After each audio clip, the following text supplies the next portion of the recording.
tension between the US and China reached new heights after Washington levied additional tariffs on $200 billion worth of Chinese imports and used the pretext of national security concerns to bully Huawei. Apparently, Washington's long-standing addiction to bullism has become a grave threat to global stability and peace. China is now in the crosshairs of US tariffs. The EU, Canada, Japan, among other American allies, have also fallen prey.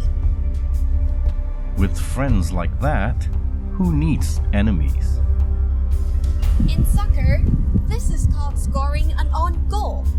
Washington seems to forget that a tariff is in fact a tax, and no one pays for that tax except Americans themselves.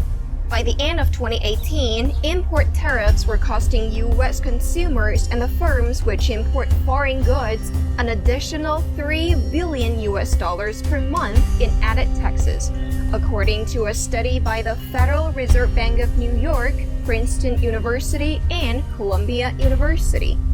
A trade war has no winners, with the initiator most likely to suffer. In fact, the battered American farmers had to be bailed out with a subsidy of $15 billion just this year alone. Millions of Americans in rural areas may be denied access to faster and lower-priced broadband connections because of Washington's groundless restrictive moves against the Chinese tech firm. About a quarter of small rural US broadband providers use Huawei equipment, which is at lower prices and better customer service. Roger Antner, founder and lead analyst at US telecom research firm Recon Analytics, told Xinhua. Banning Huawei in the US has the FCC in a conundrum. Is the FCC going to accept slower broadband build-outs? Antner said in a tweet. The US restrictions on Huawei would also hold back the launch of 5G networks and earnings of tech sectors across the world, according to the Swiss UBS Bank in its latest research report. The very essence of post-war world order is to promote multilateral cooperation and economic globalization.